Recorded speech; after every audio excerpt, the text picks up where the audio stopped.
Like most people, I'm a big fan of esports. I've ploughed hours into Counter-Strike since the 1.6 days, and hero shooters like Apex Legends have become a mainstay in my gaming roster. So, my interest was definitely piqued when Valorant hit the market, a free-to-play game that promised to deliver both the tactical gameplay of CSGO with the hero-driven narratives of Apex. That being said, I can't count the amount of times I've nearly thrown my PC out the window while playing esports. Would this hybrid game double up the frustration?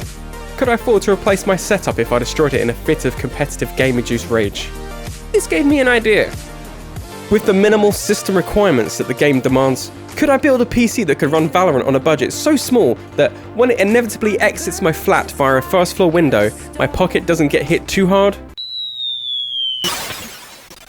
I'm Kyle, and this is PC Flippin'.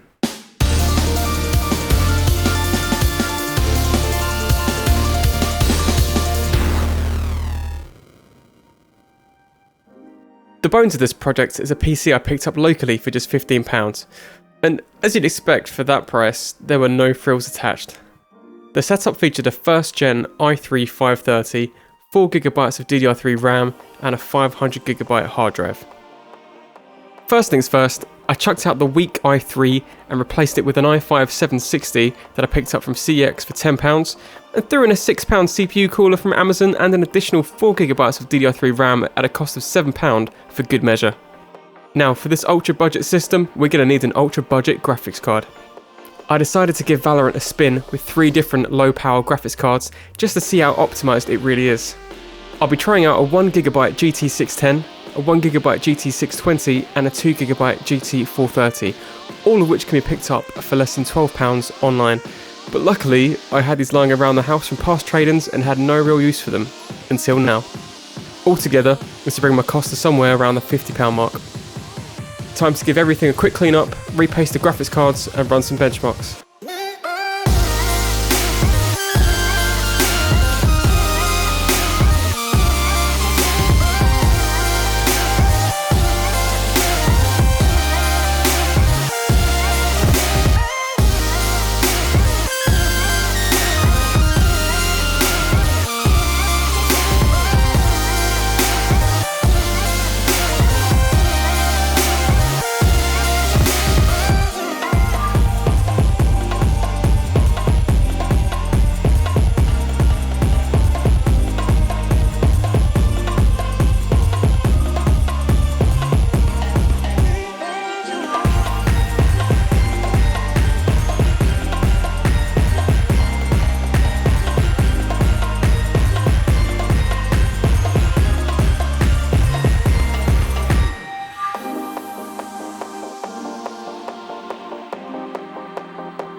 I was pretty surprised at these benchmarks.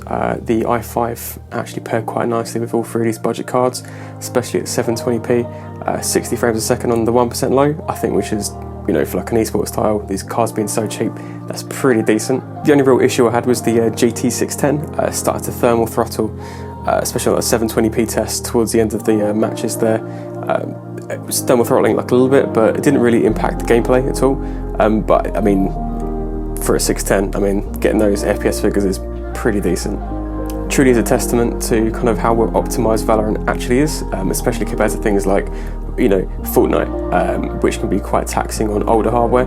But it's really nice to see that basically anyone, even with like a home family computer, can chuck one of these cheap graphics cards in and actually have a good time playing. I imagine it's a similar experience on Overwatch and League of Legends, Definitely going to do some more tests like this in the future using this build. Maybe swap out the graphics card for something else, try more or less RAM. If there's any game that you guys would want me to test, just give me a quick shout, give me a quick comment below. It is my first time doing this kind of thing, quite new to it. But obviously feel free to like and subscribe. Any kind of feedback would be great kind of going forward.